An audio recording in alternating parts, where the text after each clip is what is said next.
ditanya bagaimana kabarnya hari ini, jawabannya alhamdulillah, luar biasa, Allahu Akbar, semangat. Siap? Siap. Ibu bertanya sekali lagi, bagaimana kabarnya hari ini? Alhamdulillah, luar biasa, Allahu Akbar, semangat. Alhamdulillah ya.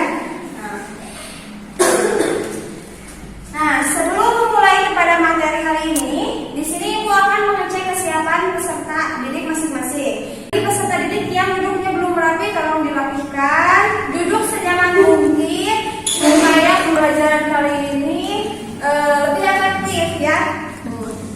Kalau misalnya di pinggir kiri kanan ada sampah, tolong diambil dan disimpan. Kemudian nanti tolong dibuang ketika setelah selesai pembelajaran. Baik, sebelum memulai kepada materi, Ibu minta kita awali pagi hari ini dengan berdoa. Mungkin dipimpin oleh ketua kelas ya. Siapa ketua kelasnya? Indri. Oh, ini ya. Baik, ini tolong. Baik teman-teman, sebelum kita belajar, mari kita sama-sama berdoa di dalam hati. Berdoa dimulai.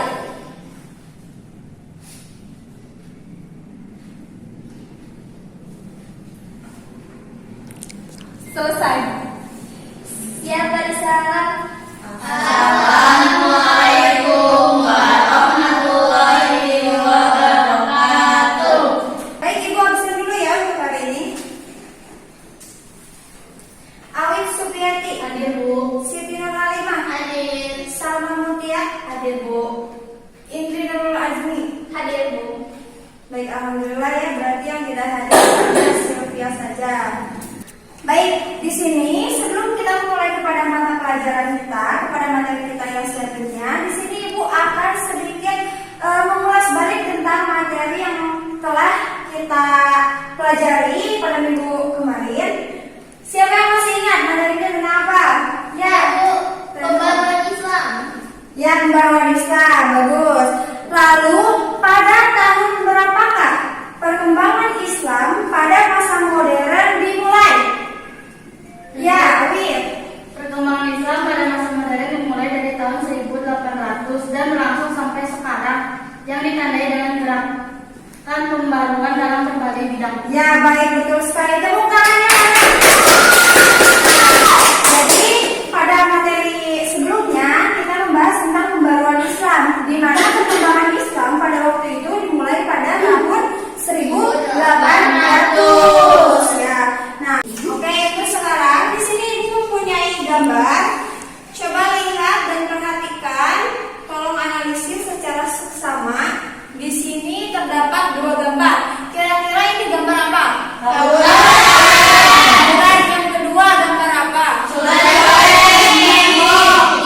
Nah, coret-coret di tembok masjid ya. Nah, kira-kira setelah kita mengetahui kedua gambar tersebut, apa penyebab hal tersebut terjadi? Kurangnya toleransi. Kemudian kurangnya toleransi. Nah, lalu kemudian apa penyebab tawuran? Kenapa tawuran bisa terjadi? Ada pertengkaran. Nah, pertengkaran itu disebabkan oleh apa?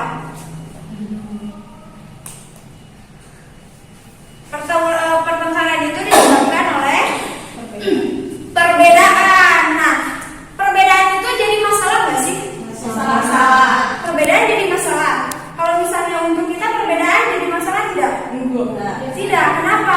Kenapa jadi di satu sisi perbedaan jadi masalah dan di sisi lain perbedaan tidak menjadi masalah? Adanya toleransi berarti di dalam gambar ini kita melihat bahwasanya akhir-akhir ini nilai-nilai keukuran yang dijaga masyarakat semakin terkikis dan mengalami degradasi. Semboyan Bhinneka Tunggal Ika yang artinya berbeda-beda tetapi satu juga, nah mulai luntur dan dalam pemahaman dan pengamalan masyarakat. Nah, ini bisa dilihat dari berbagai konflik yang terjadi, contohnya tawuran. Terus kemudian coret-coret di masjid. Tawuran ini terjadi ketika misalnya ada dua kelompok. Lalu kemudian dalam kedua kelompok tersebut ada perbedaan. dan perbedaan tersebut tidak diterima oleh masing-masing pihak, ya kelompok. Jadi maka dari itu hal tersebut mengundang apa? Iya, pertengkaran. Nah, hal tersebut berhubungan dengan materi yang akan kita bahas hari ini, yakni tentang toleransi. Tentang toleransi sebagai alat pemersatu bangsa. Ya, dalam materi ini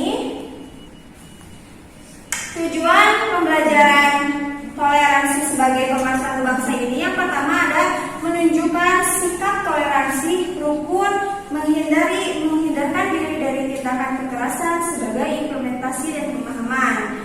Lalu yang kedua, tujuan pembelajaran yang kedua adalah siswa terbiasa toleran dan menghindari segala bentuk kekerasan. Dan yang ketiga adalah memahami makna toleransi. Nah, ya di sini bisa dilihat peta konsepnya toleransi sebagai alat pemersatu bangsa.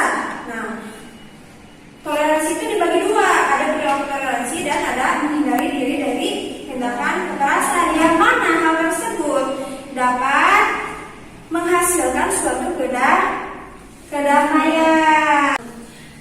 Setelah membahas dan melihat, siapa yang tahu apa arti toleransi? Saling menghargai, Bu. Saling menghargai, betul. Kemudian Saling menghormati. saling menghormati. Kemudian saudari Indri tolong jawab, apa itu toleransi? Toleransi Adanya saling menerima perbedaan. ya, bagus sekali. Saling menerima perbedaan itu yang dinamakan sebagai toleransi. Apakah toleransi di dalam kehidupan sehari-hari itu penting? Penting sekali ya. Toleransi sangat penting dalam kehidupan manusia, baik dalam kata-kata ataupun perbuatan. Nah, toleransi berarti menghormati dan belajar dari orang lain, menghargai perbedaan, menjembatani kesenjangan di antara kita sehingga tercapai kesamaan sikap. Nah, misalnya perbedaan dalam bangsa Indonesia ini perbedaan banyak sekali, karena Indonesia ini terkenal sebagai negara yang mempunyai beragam suku, beragam bahasa, beragam agama, maka beragam bahasa ya, beragam bahasa. Maka dari itu toleransi di sini penting sekali. Nah, di sini bisa dilihat gambarnya. Coba nomor 1, tolong simak secara seksama. Kira-kira di sini gambar 1 ini tentang apa? Perbedaan agama, tetapi bisa saling bersama-sama, bisa saling menyatu karena adanya toleransi. Lalu kemudian yang kedua, di sini ada makan bersama sebagai bentuk kebersamaan. Lalu kemudian adapun dalil tentang pentingnya toleransi ini adalah surat Yunus ayat 41. Coba dibaca saudari Siti Nur Halimah.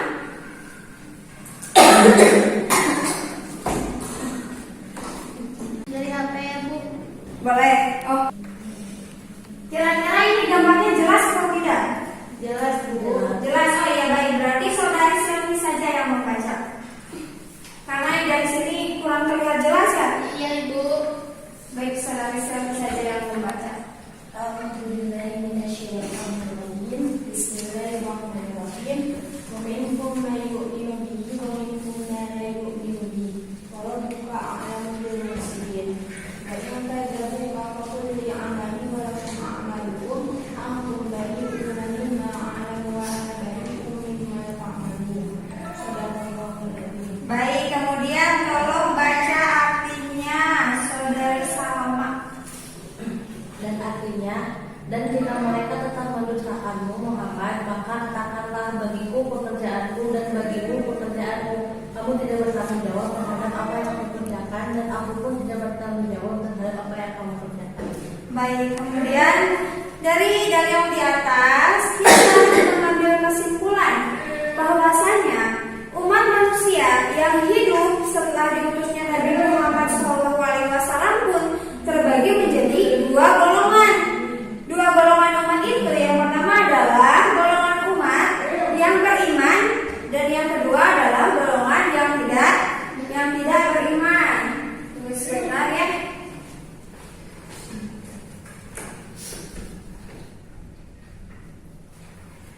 Nah, kemudian kita lanjut. Yang kedua adalah meskipun terdapat dua golongan, namun Allah Maha mengetahui sikap dan perilaku orang-orang yang beriman yang selama hidup di dunia senantiasa bertakwa kepadanya. Begitu juga orang-orang kafir yang tidak beriman kepadanya. Yang ketiga, orang beriman harus tegas dan berpendirian teguh atas keyakinannya. Ia tegar meskipun hidup di tengah-tengah orang yang berbeda keyakinan dengan dirinya. Nah, ayat yang tadi itu menjelaskan juga tentang perlunya menghargai perbedaan dan toleransi. Caranya dengan apa? Caranya adalah dengan menghargai setiap perbedaan dan saling toleransi antara satu dengan yang lainnya, tidak mengganggu aktivitas keagamaan orang lain. Semisal di satu kelas ada dua agama, ada salah satu orang yang tidak menganut agama Islam. Nah, kita sebagai mayoritas tidak boleh melakukan tindakan-tindakan yang dapat mengganggu aktivitasnya sebagai seorang non-muslim.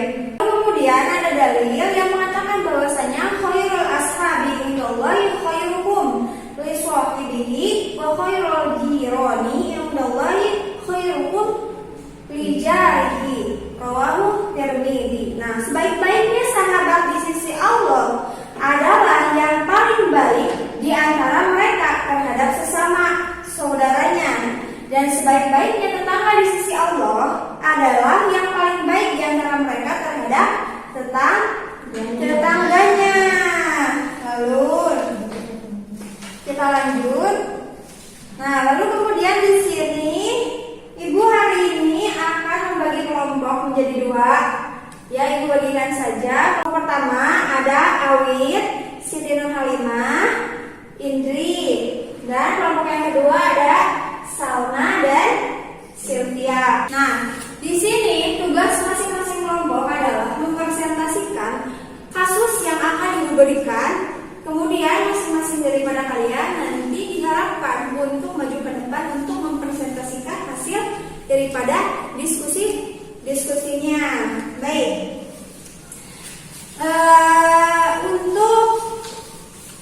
Bentar ya. Untuk kasusnya Ibu cari dulu. Nah, untuk kasusnya coba ini memerlukan kefokusan yang sangat ya, karena kasusnya akan Ibu bacakan. Nah, tawuran antar pelajar marak terjadi sekarang ini. Mereka yang terlibat akan langsung menjadi korban, baik korban fisik maupun korban non fisik. Beberapa dari mereka bahkan ada yang dikeluarkan daripada sekolahnya. Nah, kasusnya yang harus didiskusikan adalah berikan tanggapan masing-masing kelompok mengenai dampak yang ditimbulkan terhadap diri sendiri dan lingkungan. Baik, berarti kasusnya adalah mencari dampak ya untuk diri sendiri dan lingkungan. Baik, Ibu akan beri waktu selama 30 menit, tidak boleh sekarang.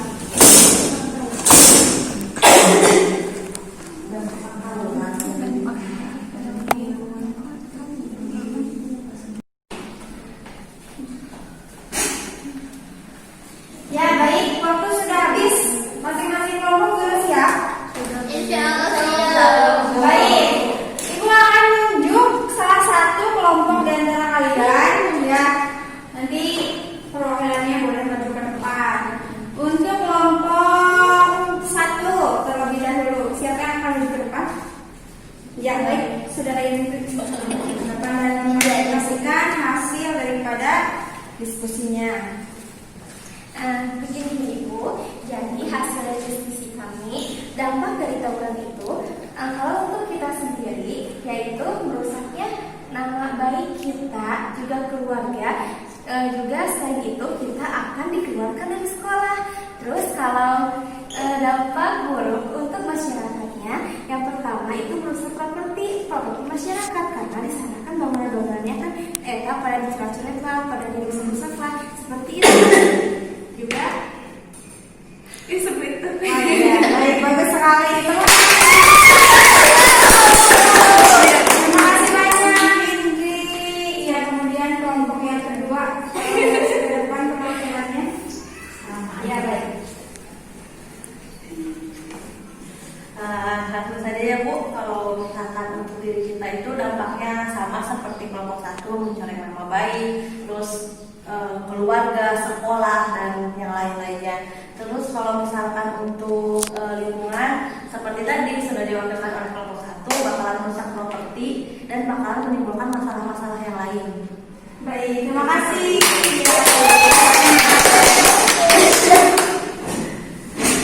Baik, alhamdulillah ya, tadi hasilnya sudah bagus sekali. Bahwasanya kalau misalnya seseorang melakukan tawuran, itu akan berdampak baik pada dirinya ataupun lingkungan. Nah, hal yang paling merugikan adalah ketika dia kehilangan nama baiknya sebagai seorang pelajar. Lalu kemudian, ya alhamdulillah, materi kita sekarang sudah selesai. Lalu kemudian Ibu akan bertanya, apakah yang dimaksud dengan toleransi? Toleransi ya, saudara sama. Saling menghormati dan menghargai perbedaan. Baik. Lalu kemudian, bagaimanakah caranya untuk menumbuhkan rasa toleransi? saling menghargai. Iya, saling menghargai, saling mempercayai, terus saling menerima perbedaan. Ya. Bagaimana caranya untuk menunjukkan bahwa kita mempunyai sikap toleransi dengan agama lain? Menerima.